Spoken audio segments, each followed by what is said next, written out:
the Rise or something for themselves. We'll have to see what their actual plan is here, opting to go into the red side. Yeah, well, they did wind up having an undefeated record on the Rise so far, 5-0 for Fox. Funnily enough, they might not be too sad about letting the Varus through. Definitely, actually, it's the only champion he's lost on in the entire Challenger Split series. He's been favoring the Caitlyn, been favoring the Ashe, kind of going those more lane-dominant picks that can put out a little bit more damage in the late game. Right now, we see Big God Jackals already banning away the Lulu, and so that was one of the best bot lanes that we saw out at eUnited when they had the Caitlyn plus Lulu. They were taking turrets on their own, basically with no jungle pressure around like 6 to 8 minutes. So no surprise to see that one being targeted away a little bit. Talk about the Varus being popular. Blue side first pick. Not going to happen this game, banned away already. Yeah, well, they do not want that to get in the hands of Fabi, and Fabi has been, he was kind of the go-to utility AD carry to begin with, and in his entire Challenger Series run, it's definitely been a high point for him. The fact that the meta has favored him so well, and Big Gods Jackals really focused down on that bottom side of the map. Yeah, and you see that they don't want to play that LeBlanc matchup. We talked about there's a chance that that's what eUnited was looking for, because they weren't afraid to play the Rise or into it or something. So we see the LeBlanc ban actually by Big God Jackals here. eUnited also banning away the MarkZ, which is kind of a crutch pick, I feel like, for a lot of the Challenger teams, having that guaranteed flash ult available to start out a lot of fights. eUnited saying, we don't need that, we're not going to play with it, and they ban away the MarkZ. Also likely because their favorite counter pick in Lulu was already banned away as well. That's very true, and that Lulu had kind of just been a Zeyzal pick in general, but as you do mention, the fact that it goes very, very well against the MarkZ, and we did see teams like Tempo Storm last night struggling against Gold Coin United when that kind of point-and-click initiation was not available to them, and of course, we're also going to see some of the more popular picks, more recently the Jace, and still the Rengar being banned away, but that does leave things like the Graves open, who has kind of risen in popularity as that go-to jungle pick. Right, now I think we saw, Santorin on the Rengar last night, showing that having that ability to make plays is still extremely useful. Graves, though he can turn a lot of ganks, he's not bringing any kind of CC or team fight initiation on his own. Going to have to rely on other members of the team. Big God Jackals electing to go with that Graves pick, and then eUnited very quickly hovering the Shen pick. Like we talked about, Licorice loves playing tanks, and Shen is the best playmaking tank in a sense, not necessarily in team fights with his super strong initiation, but his ability to actually set up the map for these kind of team fights. And eUnited are probably one of the best teams in Challenger with their actual team coordination. They seem to have synergy all over the map, and so them grabbing that one and the Rise early on, looks like they're going to have a lot of tools available. Yeah, you mentioned the teleport usage. Licorice has been very spot on with utilizing those all across the Challenger Series, and then having kind of the double global threat, and the fact that now you have those two split push threats. The later game Rise, who's going to be able to wave kill like a monster and have his realm warp ability to teleport in. And then, of course, this Shen, who, as we know, has the double global pressure kind of himself because he's got the Stand United and the teleport. We'll have to see what Big Gods Jackals is going to wind up taking in response, though, because that is a lot of power picks that eUnited have taken multiple times throughout this Challenger Series, just kind of given over. Yeah, I'm a little surprised to see the Rise go over to them that easily. I think that's a pick that they've shown mastery on. And so, even last week, as soon as Fox got a little bit of a lead, he started split pushing in the side lane. It was basically 1v2ing some of the members on Big God Jackals. So a little surprising to see them give that one away. They're going to grab the Ashe and Karma. A pretty strong lane overall. Probably the best initiation available for one of the AD carries, Ashe, and then this Karma basically has become the new OP pick, assuming the MarkZ is banned away. Zyra has dropped off a fair amount. Karma was fine into that one before, and there's no good counter pick matchups. And we see Gilius grabbing the Lee Sin, an aggressive playmaking jungler, hopefully going to be trying to probably snowball the Rise. I'm going to take a little guess here. Well, I mean, that is kind of where the established synergy is between Fox and Gilius. And Gilius, although he hasn't had any success on Lee Sin so far this Challenger Split, he's lost his only game he's picked it in. This is like his go-to carry-style jungler. People, when he was in the LCS, whenever he felt he needed to carry the game, God, Gilius would come out and he'd block in the Lee Sin and hard carry a game. Haven't gotten a chance to see that while he's in North American Challenger, but I mean, here we are playing for a spot in the promotion tournament, and the playoff life is on the line. He goes right back to that pick. And it's interesting to see now, because there was that kind of desynced first round of the draft phase where eUnited has a mid laner but not an AD carry, and we see Big God Jackals having no top or mid laner. So there's a number of picks here that are not synced up. We see eUnited focusing down on both top and mid, of course, because of that. The Rumble ban away, very annoying for Shen to deal with. That's one of the few matchups he really gets pressured hard in. The Orianna ban as well, so that way Pig and Wolf can't grab that one, a champion he's pretty good at. Then we see Big God Jackals, of course, targeting AD carries because eUnited hasn't grabbed one yet. The Jhin and Caitlyn bans. Yeah, very, very far down the AD carry pool, although it does look like the Ezreal is going to be the quick response here for Deathly. We saw Freeze playing that one quite effectively last night. Did a lot of damage. Unfortunately, that was pretty much all it did. It's not the same as some of the other utility picks. Yeah, but we've seen Ezreal's priority kind of going up across the world. In LCK, it's been getting taken earlier on. Other teams are starting to draft it more as well. People are pretty happy with how the pick scales. When you can 1-3-1, it just games take a little bit longer, and Ezreal is probably one of the strongest late game AD carries. So nice to see them grab that one. Caitlyn being another really strong late game AD carry that we've seen definitely very good at pushing its early game advantages. So obviously not too much of a surprise to see Big Gods Jackals target getting rid of that one over the Ezreal. Yep, but Big Gods Jackals on the flip side are going to lock in their mid lane pickup is going to be the Cassiopeia, and then going with another Shurima-based champion. They're going for the Renekton in the top lane. It's been a very popular pick just in recent weeks of the Challenger Series in and of itself. You know, it's seen a lot of more play in the international scene as well, but this is something that RF Legendary, you know, we've criticized him for his lack of teleport usage on tanks. We did praise him for some really good Rumble play, which is more of a carry-centric style top laner. The Jace is banned away. He picks something up that can dish out a lot of damage and try to win that lane phase. Renekton is a really nice kind of mix between having to play a tank-style champion and being still able to play that carry style, where you have a lot of pressure in the lane early on. You can make a lot of plays with that, but then as you scale into the late game, sure, you're not as good as most tanks are, but you're still somewhat of a frontline threat, and they have to respect you when you go in. We saw Quas yesterday still able to get some engages on it, so it's that nice mix between the two, and so hopefully RF Legendary can perform on this. Seemed like he was struggling on some of the more normal tanks like the Poppies, the Maokais, and the Nautiluses, so hopefully he shows up a little bit better here, because we saw him have a decent Rumble game, and he is going to have pressure in the matchup for Shen here early on.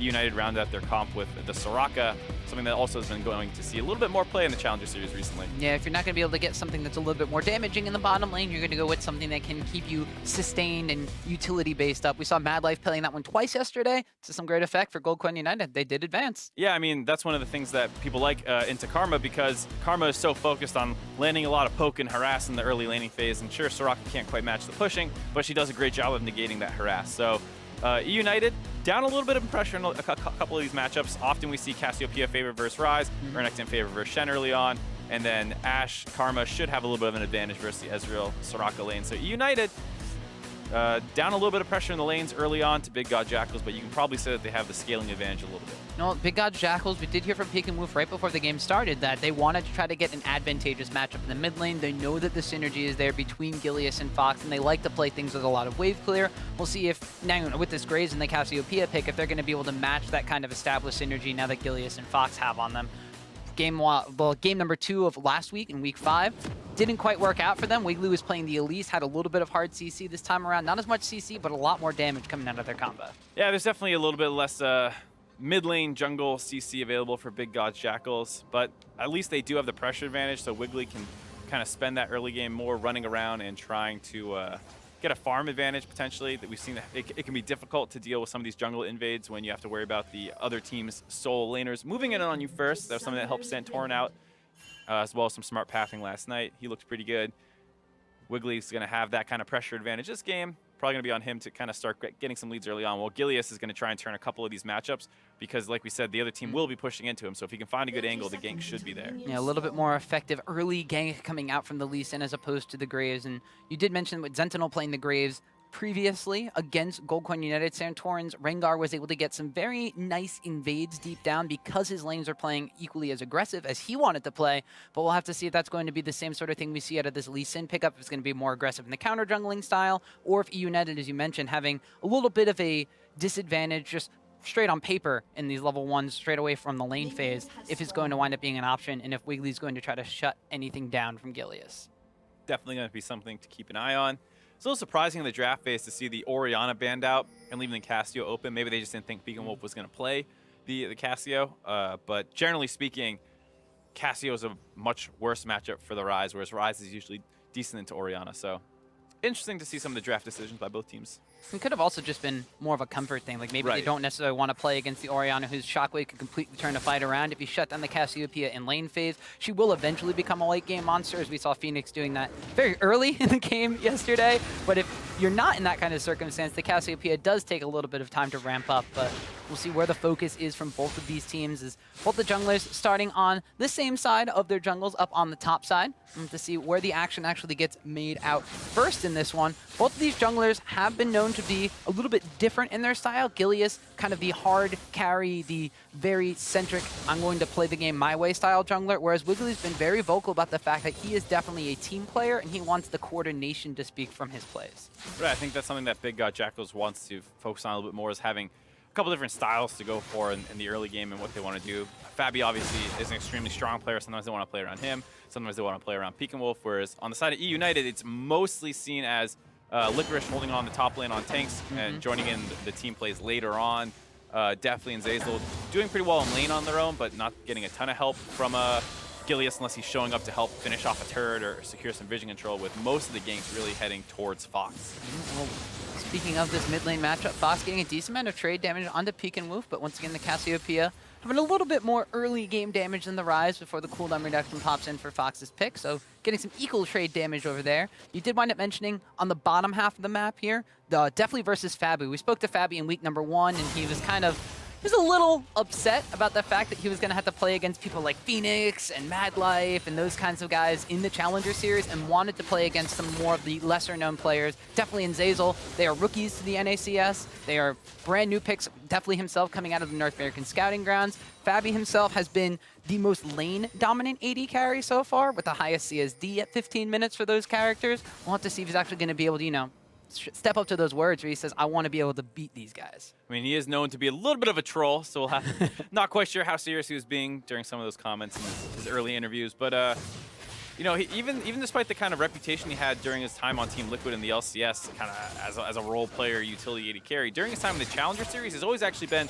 one of the main focal points of the teams he's been on. A very aggressive player, often known last year for his Lucian play and taking games over on that. So he does play a lot of different styles actually pretty well, despite what he ended up playing mostly during his time on Team Liquid. And you see here, they're playing pretty aggressive in the lane, shoving in constantly, trying to get a CS lead eventually. No, you did mention that the Ashe and Karma lane, a bit more poke damage than the Ezreal and the utility-based Soraka is going to have. When meanwhile on the top side of the map, despite the Renekton being a little bit more of an aggressive pickup here, it does look like after an early lane shove from RF Legendary, there's going to be a lot of minions being built up here by Licorice and his Shen pick. Right, it seems like RF Legendary might want to get the early push to have the wave bounce back, because Graves was clearing down to the bot side, doing a full clear from the top side. Knew he wasn't going to have any jungler help. Pretty safe play overall to have that wave bounce back to him, assuming he wanted to do that. And now Graves is up on the top side. So Gilius is moving in for an invade onto this Gromp, gets a ward down. Both teams now aware of the enemy jungler's position. Yeah, both of these junglers kind of mirroring where each other were going to be. We saw when we were talking about the bot lane, Wiggly kind of went down, put a ward into the blue side area of eUnited's jungle. Now mirroring this on the top side is Gilius doing the exact same thing up there. Junglers not getting a little bit too far forward against each other, instead just opting to stay back on their own sides of the map. And this will be kind of be a little interesting to figure out where the first kind of explosion comes in this game. If Gilius is going to keep focusing down on that mid lane, if we're going to see Wiggly focus and try to help Peek and Luke get an earlier advantage. We saw players against Cassiopeia yesterday. We saw against Goldcoin United was Tempo Storm trying to get the early lane advantage over the Cassiopeia. It didn't work out for them. Is it going to be the same exact thing here for eUnited? Is that where they try to focus? Well, I gotta say, it is nice to see Fox basically farming even, not even going back early on for that tier the way you're used to seeing. So he's doing a decent job so far, not needing Gilius to come and help him out. Gilius is hovering around though. Might look like they want to turn a gank here at 6. He's coming in now. Not actually going to turn it into anything. Just making sure the wave does not get frozen here. Get into turret. Looks like with the Rise, a little bit low on mana. He did want to go back and pick up that tier, so Gilius just relieving a little bit of pressure and pushing that in. But with Gilius showing up in the mid lane and then showing that he was going back, Big Gods Jackals looked like they were grouping up around the Dragon. It is an Infernal Drake if they're able to sneak that one with the pressure they have in the bot lane, but it looks like that's not going to be the choice. Cassiopeia herself, of course, wants to go back and pick up a tier as quickly as possible, too. All right, both mid laners love stacking that mana early on. Benefit a lot from that one. A little bit later recall than you sometimes see. Obviously, they had extra money to spare. Cassiopeia grabs the Negatron Cloak, whereas Rise grabs the Boots and extra Mana Crystal. Boots pretty useful in the matchup, hopefully being able to dodge out a couple more of those Cassiopeia Qs. And as long as you avoid those, her trade damage isn't nearly as high. Yep, you also got the Storm Raider Surge picked up for Fox this game, so he's going to be getting an extra boost of movement speed. He's able to deal 30% of the HP from Cassiopeia. Going to give him a little bit more fancy feet in these trades in the mid lane. But interestingly enough, this is Pikamu's, I believe, his first time playing the Cassiopeia in the Challenger Series. He's going up against Fox, who, as you mentioned, is currently 5-0 on the Rise. Right, that's what I was saying. I was a little surprised to see Big Gods Jackals not prioritize trying to keep that pick away from him. They even talked about it in their own interviews. They were saying, oh, he loves, getting these early aggressive pushing champions like the Rise. So, as long as we match that. And it's true the Cassiopeia does match it pretty well, but you could also just not give him his best champ, arguably. It's true. That does show that Pikamu and his team of Big Gods Jackals have been practicing a couple of things since they did fall 0-2 to eUnited in the last week of the Challenger Series. So coming into this one, eUnited is very clearly the favorite, although Big Gods Jackals, they have been able to make some early game moves themselves. A lot of it is centered around Fabi. We talked about how he has kind of been the backbone for this Big Gods Jackals team. He has picked up the Ashe this time around and denied a lot of the utility picks to his lane opponent indefinitely this game. When he hits level 6, you mentioned they try to focus down on that bottom lane, get advantages as quickly as possible, and we'll see if that Enchanted Crystal Arrow is going to be the go button for Big Gods this time around. Most likely will be. We talked about how they do have a lot of pressure in their lanes, but not necessarily the most CC. Wiggly mostly focused on getting that kind of early farm advantage. It is tied up right now, but Graves will make better usage of these kind of damage items that he's going to pick up. Becomes another carry threat all on his own, where Lee Sin ends up usually being another frontliner, living and dying kind of in his team fight contribution through his ability to inset key targets back into his team. And he did mention that most of these lanes going relatively even across the board, and coming out of pick ban phase, we said that Big Gods Jackals did have a little bit of lane advantages, though they haven't necessarily utilized them as of quite yet, but everybody just coming up and hitting level 6, meaning that they have their ultimate abilities available. RF Legendaries, Renekton, of course, is going to have the Dominus, which could be a thing to turn around some fights against Licorice's Shen, although Licorice himself has gone back, picked up some early Ninja Tabi, which have been a very effective item against these compositions that have very heavy AD. 3 separate AD characters themselves picked up here for Big Gods Jackals. He really doesn't need to worry about that magic resistance until he starts matching up against the Cassiopeia. That's definitely not going to happen too early on, so nice pickup to grab for him there, helping him get some good trades against Renekton. Renekton does have a decent amount of sustain and has the push advantage, so usually doesn't have to worry about losing the trades as long as it's not going heavily against him. Meanwhile, mid lane matchup here, Fox actually going back, turning that early second Sapphire Crystal into his Catalyst Protector, so he's going to be getting kind of the core pair of items for Rise online fairly quickly in this matchup. Actually has not opted to go pick up for that Realm Warp. We have seen him, as other Rises across the world, going from waiting for that ultimate until he hits level 10 and immediately upgrading it again for a second level at level 11. Right, it basically comes down to how likely is it, do you think that you can make a play with it? And given that he's against a Cassiopeia, not a great matchup, mostly been stuck in his own lane, farming, hard to get out of lane and maybe get a dive off. Bot lane's been pushed in for a lot too, so electing to go for skills that will help him deal with the Cassiopeia in lane rather than maybe try and make something happen on the map. So far, the only real things happening on the map have been a little bit of vision control around each other's buff area. It does look like that Big Gods Jackals getting a small vision advantage in the bottom side of the map. Actually, that's a small vision advantage, but after that invade there by Biano and Wiggly, they got about 4 wards down in that blue buff area from Gilius, and I don't know if it's been a symptom of the great ward coverage coming out from Big Gods Jackals or not, but Gilius has not been effective on this Lee Sin pick, as now he has to try to come in here and help out Fox. The Stand United and the Flash being used there from Gilius. He is going to wind up going back in on the Pikamu as he lands the Sonic Wave Resonating Strike, so he does wind up trading Summoner for Summoner, but that's one of the globals in the Shen ultimate down. Yeah, well, Shen had already used his teleport to get back into lane. Now he has gone down defensively, trying to help Fox, who was a little caught off in that mid lane. Had to blow his flash as well. Gilius losing his flash. Buys time for RF Legendary to push in the top lane turret as eUnited groups up around mid, trying to use their health advantage with Soraka sustaining the rest of eUnited up. But not actually going to be able to get anything off it as Licorice returns up to the top lane and gets chunked out right away by RF Legendary, falling a little bit behind this matchup. Yeah, well, Licorice did have to make his presence known mid lane, so he has not been able to see us as much as RF does, but RF just showing him who the boss is in the early lane phase so far. But as soon as Big Gods Jackals back away from that play in the mid lane, looks like the eUnited are going to immediately respond here. Gilius did not wind up having to go back after the little tussle in the river, and because of the Soraka pickup, being able to sustain him up nice and healthy, they get the first dragon of the game. Right, I mean, a little delayed the payoff from that Shen ultimate, but if you're going to talk about using a Shen ultimate just to get an Infernal Dragon, I think most teams would be happy with that, so eUnited coming out a little bit ahead there. They are down almost 1,000 gold just through laning advantages going over to Big God Jackal. And RF Legendary did get a lot of damage down that turret as well, so we're going to have to see if they're able to use that anyway. Maybe move the Graves up there, try and get that turret down to sitting at around half health now. Well, they will have just about 30 seconds or so worth of teleport advantage, although the teleport usage from RF Legendary has kind of been one of the Achilles heels of Big Gods Jackals, even though he has had some very good performances when he's playing the carry top laners. His Fiora wound up picking up a win. He had a win when he was playing the Camille, even though it wasn't the prettiest victory for Big Gods Jackals. His Rumble, while he did lose, put out a lot of damage, but we'll have to see if they wind up utilizing any of these teleport places. Wiggly looks like he gets caught out here by Fox, using the collateral damage, gets a good amount of splashdown onto Gilius. Enchanted Crystal Arrow flying just a little bit too low to lock anybody up, and the duo from eUnited back away. Pretty dangerous, despite the fact that eUnited looked like they were winning the trade a little bit. Renekton was roaming down. They had to be careful there. You saw the Ash Arrow just swing wide. If that one had connected, they might have been able to pick up first blood. Ends up with both teams disengaging. Not much done, though it's nice to see that RF Legendary is starting to move around the map now with that map pressure that he has. If he's able to swing mid, maybe get some kind of a stun onto the Ryze, who has no flash. Does have cleanse available, but as long as you get that stun and set up the Cassiopeia W, then he's not going to be able to get away. Yeah, seeing how this Renekton is going to be able to transfer his lane presence. Actually, talking about the mid lane here, Peyton will get locks up there. Does wind up using the paralyzing gaze, but it's dodged out by Fox. Gilius not going to land the Sonic Wave, so no Resonating Strike will follow. Pickenwolf just slithers away. Good try on the gank attempt. Cassiopeia did have that move speed buff from the Q landing, so a little harder to land the Resonating Strike onto her. Able to slither out of there, but the pressure is still on in the mid lane turret. Fox and Gilius, talk about the jungle mid synergy of the European players. Has to burn the cleanse there, as is Peckinwolf, as he's going to wind up walking away from that rune prison. Did not want to get dove in that circumstance. Did have Wiggly on the backside to help him clear this wave out.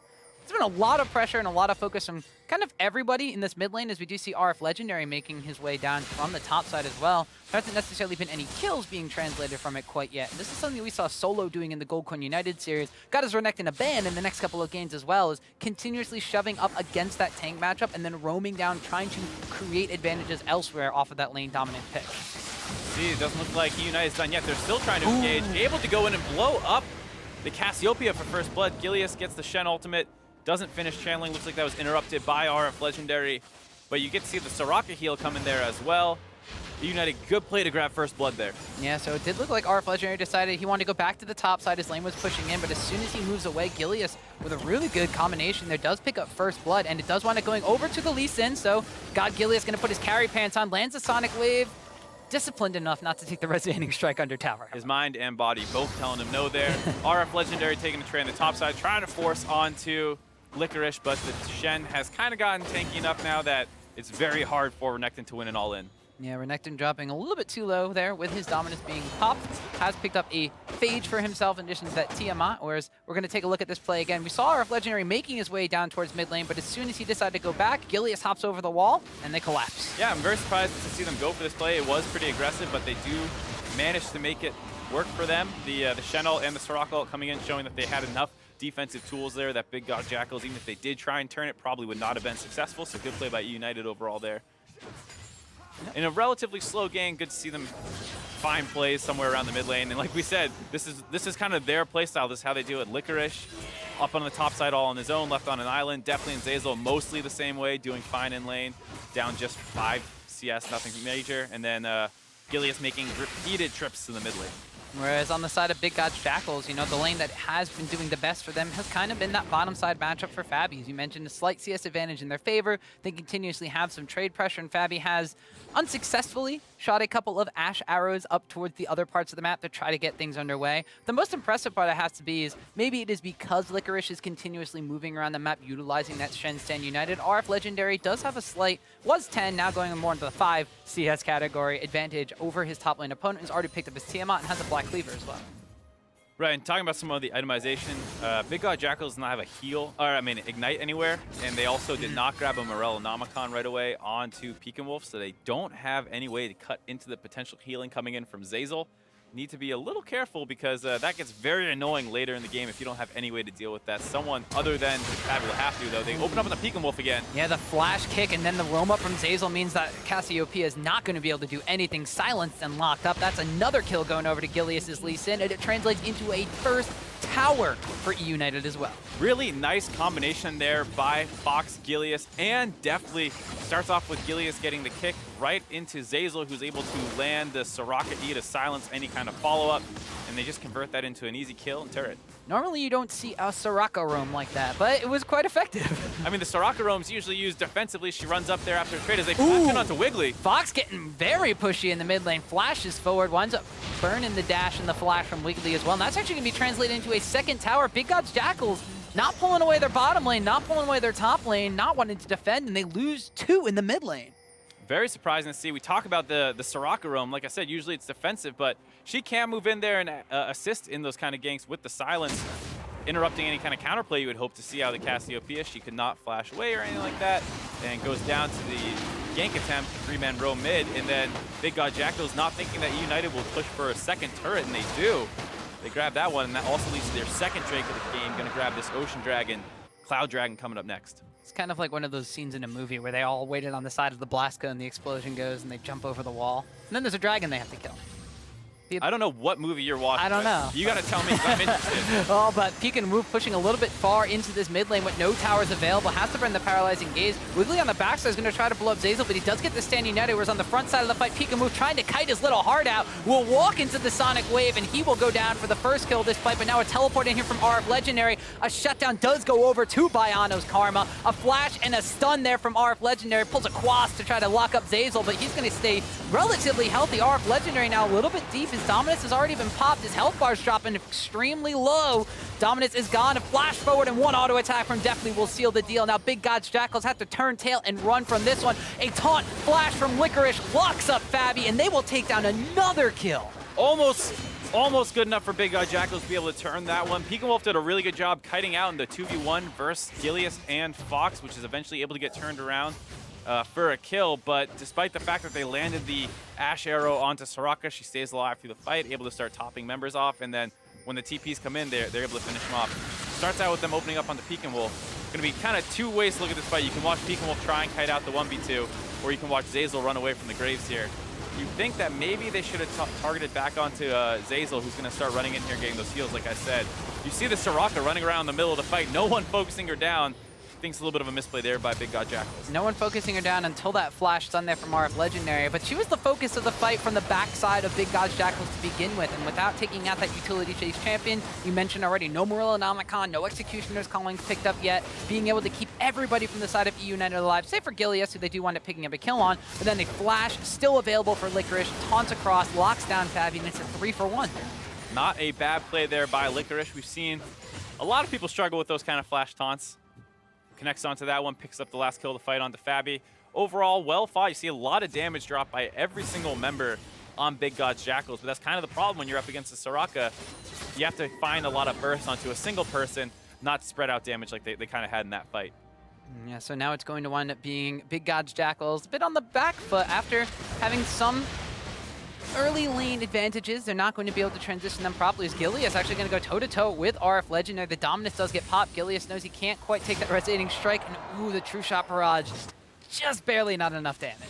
And you see United opening up with their 1-3-1.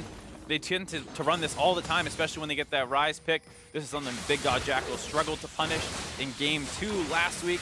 Every time they made a move onto Fox, he was able to basically turn it or buy enough time for eUnited to collapse. And now you see Big God Jackals without much vision control. They're going to allow eUnited to open up on this Baron, but they do spot it out with the blue trinket there. But it doesn't look like they're in room to actually collapse onto this. Well, Fabi's going to start it off with an arrow, but Bayano's the only one who shows up to the fight, and it's going to be eUnited getting the Baron buff. And oh, they left Definitely. Definitely, oh no, you're all by yourself. But over the wall, they do have a Soraka trying to keep Definitely alive for as long as possible to his Arcane Shift to come back up. The Wish is being popped, and they keep them alive long enough. Wiggly went behind to try to fight everybody, but he had no team. The Petrifying Gaze goes across, and they are going to want it re-engaging on a Peek and Move. Gilius goes deep, picks up a kill. Definitely himself getting a kill in that fight after not going down. It's 2 more for Fox, and off the back of a very risky Baron call, eUnited, they wind up taking the fight. I don't know if they're quite done yet. Licorice, taunt available over the wall, locks up Wiggly. The shield is there from Bayano, but it's going to be Wiggly going down. Altogether, 4 kills for eUnited. eUnited grabs 4 kills. They grab the wave in the mid lane. They keep pushing up. Looks like they're going to be able to grab their first inhibitor turret of the match as well. A huge play just 20 minutes into the game, essentially 21 minutes they make that decision, and was a little scary there when Definitely missed the Rise. Realm Warp get over the wall with the rest of his team, but you see one of the strengths of Ezreal hit a couple Qs, get that E back up. You had Soraka topping him off to make sure that he didn't go down. Big God Jackals not doing a great job focusing him, and now they're trying to end the game already. Just EUnited 21 minutes going in. super aggressive, and they've already taken down Fabi. ARF Legendary will trade 1 kill back for himself, and it looks like EUnited, they've got a little bit too excited here. They're going to have to back away from this. That's just one of those times where you're like, I can do this. It's the warning where it's like, you know, Gilius showing that he has the Lee Sin mastery. He will kill Fabi at any chance he gets. Doesn't matter if there's 2 Nexus turrets and the enemy team respawning. He's going to land that insect and get it down. But Bayano taking a ton of damage from Fox. It's going to be Zazel actually finishing off with the Silence Field. The kill from Soraka right there. It's kill secure. It's not a kill steal. Yeah, that's a kill secure. Soraka loves getting those kills, helps her, you know, snowball out of control. Soraka being an extremely aggressive champion. 2-0-7 Soraka, already more kill participation, an equal number of kills as her AD carry. That's why he got left over the wall. Yeah, in no way is it influenced by the fact that you have a global team heal. Or the fact that she roamed mid lane and wound up picking up kills in that fight. There's a lot of reasons why the Soraka has a better score, but still, EUnited all across the board, 11 kills to 2. Demonstrating that by 2-0ing Big Gods Jackals in week number 5, that was just no one-off fluke. They're here to play, and they're here to try to make it to the promotion tournament. Yeah, and you can see that they're not even done, despite the fact that they ran down mid lane, grabbed that inhibitor. Fox still hasn't reset after all that. He's going to have a ton of gold he must be sitting on right now. And in the meantime, we saw Shen, Licorice able to take down that top outer turret. Now he's joined up by the rest of his team trying to keep pushing. It's something you don't see every single... There's Gilius with his taunt right there. But it's not something you see every day. When the first 3 towers of the game are not the outer 3, it was all 3 mid lane towers and the inhibitor. They still were taking these outer towers on the map with this Baron buff. That's going to be a massive advantage already. 10,000 gold in the lead, 23.5 minutes in. I don't know exactly where you kind of classify different sorts of gold leads and the amount of like difficulty it is to get them, but I think this kind of classifies as a bit of a stomp. I would definitely call this a big lead, and I would definitely want to see what this Baron power play was. I mean, they blew this game wide open off the back of that one. Ooh, but they are going to want to get engaged on the Fox. They blow a lot of the crowd control, including the arrow, but it is going to be a cleanse picked up on Rise, so he does burn that one, just backs away from that. And now Big Gods Jackals, without a lot of their engagement opportunities, this Baron buff still taken away on EUnited for just a couple more seconds, but it will fall off as this minion wave crashes into tower. I've been told that the biggest lead at this time was 14K, so not too far behind for EUnited. Maybe they can close that a little bit more as they try and grab this inhibitor turret. The flash paralyzing gaze lands, but they just turn on to Peek and Whoop and destroy him. Bayano's going to fall right after that. ARF Legendary in the front line trying to get something done, but he's going to wind up falling as a flash comes in from Licorice. A double kill picked up for Shen. Big Gods Jackals, they're being sent back to their summoner platform. Gilius is going to take the Realm Warp into their base, but he's going to be able to get out of there and survive, just waving his Lee Sin mastery in their face. And EUnited, 25 minutes in, are going to crush game 1. I mean, that's a bit of a tilter. Big God Jackals were hanging around in the early game. They were doing a good job fighting them off. A little bit of a mid-skirmish going in EUnited's favor is all it takes for them to blow this game open just 10 minutes later, basically. EUnited, A little bit of BM at the been end. a little flashy here, just kind of camping outside the summoner platform, but it will wind up being a 25-minute victory. 14 kills to 2. There wasn't a lot going on for like the first, 8 or so minutes of the game. We said Big Gods Jackals might have some lane advantages, but EUnited just never let them get it. It did feel like Big God Jackals were playing a little too slow, like we mentioned, that they basically had pressure in all 3 lanes, and Wiggly was trying to farm the jungle, but Gilius was keeping up. And then you saw them make repeated attempts at 6 now that they had their Soraka ultimate and the Shen ultimate. They made a lot of attempts around mid lane.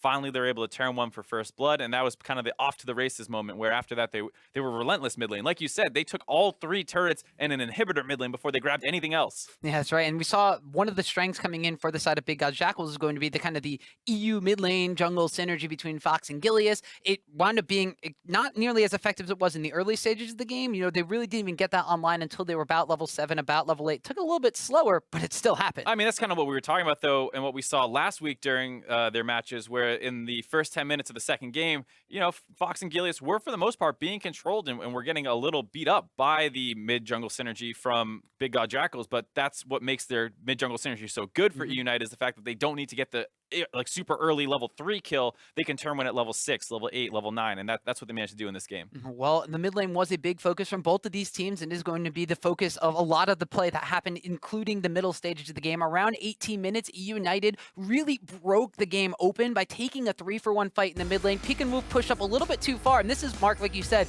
right after they lost 2 towers mid lane. Right, so Peek and Wolf thinking that the enemy team's resetting. They are actually not. They're hiding out in the jungle. Get a little bit of a scrappy fight here where Zeyzal gets left behind, getting sniped out by the Ash Arrow, while Fox and Gilius try and finish off Peek and Wolf. He does a good job cutting out for a while, getting multiple members low. This allows him to finish off Gilius, but in the meantime, Zeyzal and Licorice have been messing around the backside, buying enough time for Deftly to get involved. Now he joins up and they lock up RF Legendary, and it's going to allow them to turn this fight back in eUnited's favor.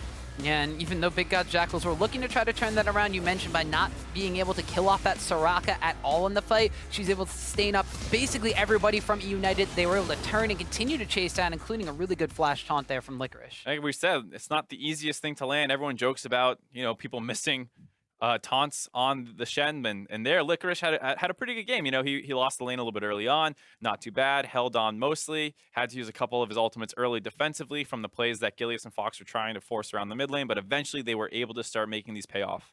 Well, one of the other things you mentioned, flash taunts, not super easy to land. Neither are 20-minute Barons very easy to do, but eUnited, they made the very bold call to keep the pressure up, keep it going, keep the aggression on, and about 21 minutes into the game, completely undetected until the last minute, they go for this Baron call.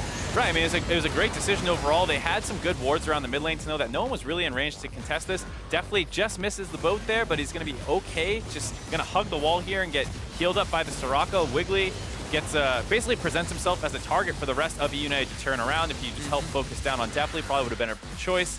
And then Peek and Wolf tries to turn this, gets a little bit too close.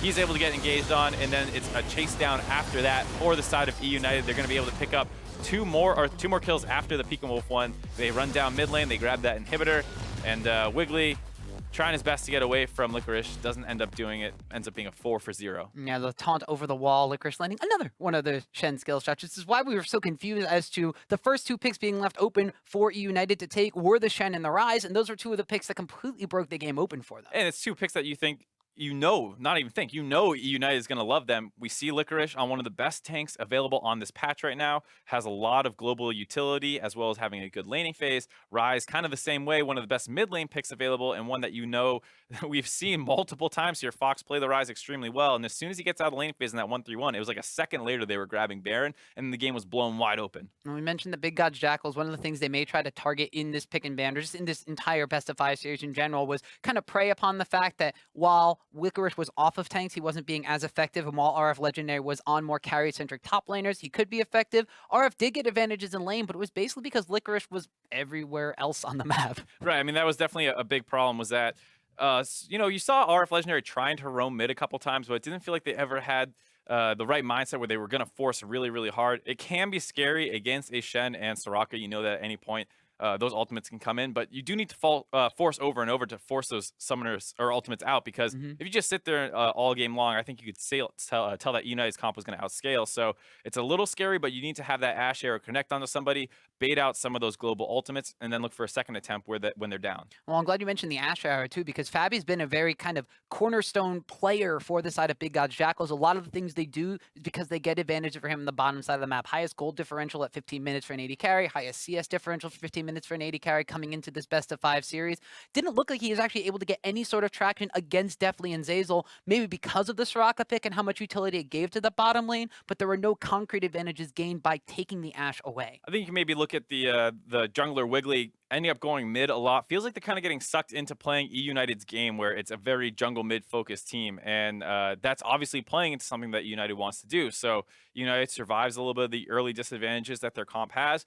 They're able to get their 6s, they're able to start turning plays, and in the meantime, Fabi's stuck just kind of shooting those arrows up from bot lane, hoping to contribute to all this skirmishing that's going around the mid lane, when you think maybe Big God Jackals could have brought that skirmishing down to the bot lane. Yeah, and potentially also bring something with a little bit more crowd control. They saw a bunch of crowd control bans in this series. We saw the Malzahar being banned away. We saw picks like the Kazakhs left open, the Rengar being banned away, but also maybe the Elise, which is something that we have seen Big Gods Jackals use very effectively with the mobility boots early on. It's what they did to shut down the mid and jungle synergy in the last series against eUnited. I mean, I kind of want to see something like that. I felt like there was not enough like proactivity coming out of the jungle from Wiggly in general. Yeah, it definitely seemed like the Graves pick was not his cup of tea. They're going to have to find something to do going into game 2 because that game exploded just about 15 minutes in. That's very true. And because that game was so action-packed, we got to take a little bit of a break. But when we come back, it's going to be game 2 between Big Gods Jackals and eUnited. You're watching the North American Challenger Spring Playoffs. See, it doesn't look like eUnited's done yet. They're still trying to engage, able to go in and blow up the Cassiopeia for first blood. Gilius gets the Shen ultimate, doesn't finish channeling. Looks like Legendary now a little bit deep. His dominance has already been popped. His health bar's dropping extremely low. Dominance is gone. A flash forward and one auto attack from Deathly will seal the deer and buff. And oh, they left Deathly. Deathly, oh no, you're all by yourself. But over the wall, they do have a Soraka trying to keep Deathly alive for as long as possible to his arcane shift to come back up. The wish is being popped, and they keep them alive long. He can whoop and destroy him. Bayano's gonna fall right after that. Arf Legendary in the front line trying to get something done, but he's gonna wind up falling as a flash comes in from Licorice. A double kill picked up for Shen. Big